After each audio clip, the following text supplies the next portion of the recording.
Good morning, everybody. Jack Leeson with StartupTrading.com. It is Valentine's Day, February 14th here, 9:10 in the morning. The title of the video is Upper Mid of the Day Frame Holds Overnight. So once again, back to that. I know Perry went over it a bit, but I'm going to continue to go over this on a daily basis just because I think it's, as sometimes you come up with some things and then you're like, wow, like everything I've ever came up with has taken me so long to come up with. I mean, I've been trading over a decade now, and it's like, what did I notice? So anyway, I'm just going to explain this again because I know this is new to everybody. But the blue line is basically the 50% of the prior day's session. Okay, so that means the low of the overnight to whatever the high was during the day. That's what that blue line is, and the orange line only appears when we're above the blue line, and that's the 50% of the middle of the day to high. And one of the things I've noticed here is if we're going to trend higher, we really need to stay above that level. And yesterday, that's what we did. We opened, we stayed above it all day long, and we finished on highs. So you can see here in the overnight session, both and there could be different variations of halfway backs that like measure up there. Like for example, the ES, you could argue that this is the extension that held, but it's really, more accurately speaking, it is right on that level. So it does seem like there's some but everything I'm looking for is like, is there a program attached to that level? Is there some reason, and this isn't a lagging indicator either. A lot of times, you build indicators, they're lagging, like RSI is lagging, MACD is lagging, moving averages are lagging. This is a price-based indicator.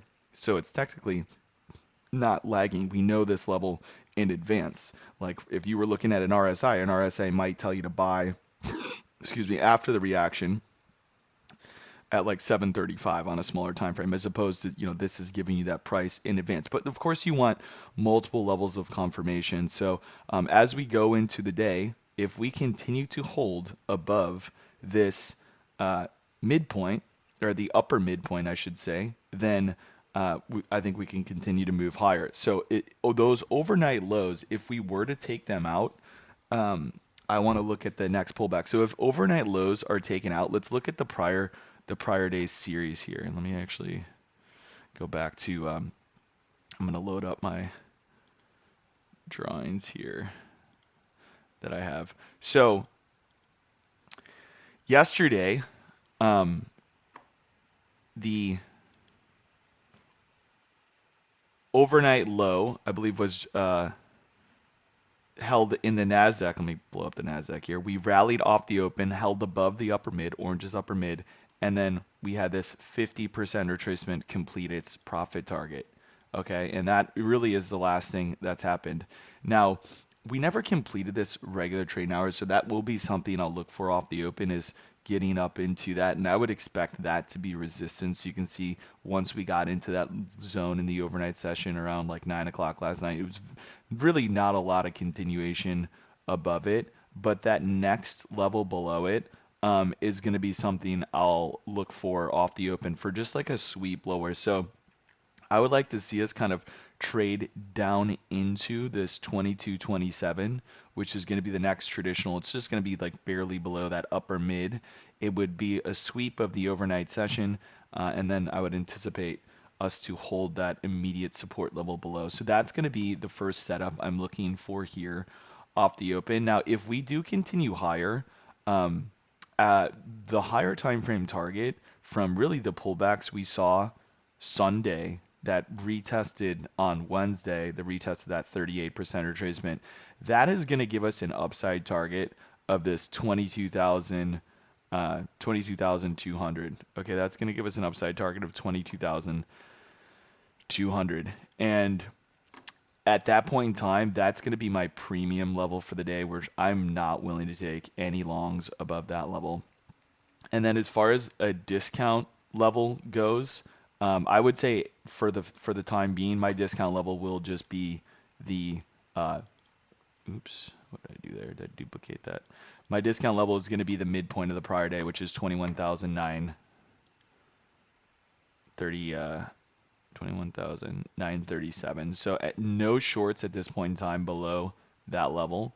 I'll reevaluate that after lunch, but everything in between is fair game for me at this point in time. But meaning I would be willing to take either or, but no longs above here and no shorts above here for the first part of the session. So as we go into the open, my first anticipated zone that I'm looking to buy is just going to be that next traditional from what is the 1 o'clock lows of yesterday to the overnight high. If we make a new high, that'll be adjusted. Moving on to the S&P 500, same thing, guys. We held that upper midpoint. Let's go out to the hourly time frame.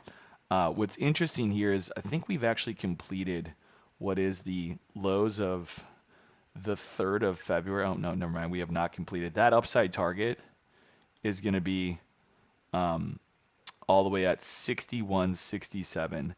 And at this point in time, I'm just going to I'm not really interested in taking any longs in the first half of the day above 61.48s.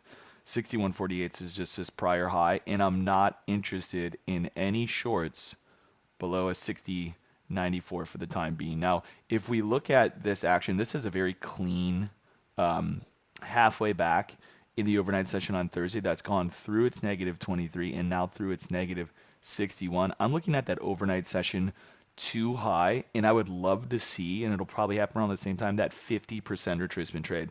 So the trade location I'm looking for off the open is going to be the 61.18.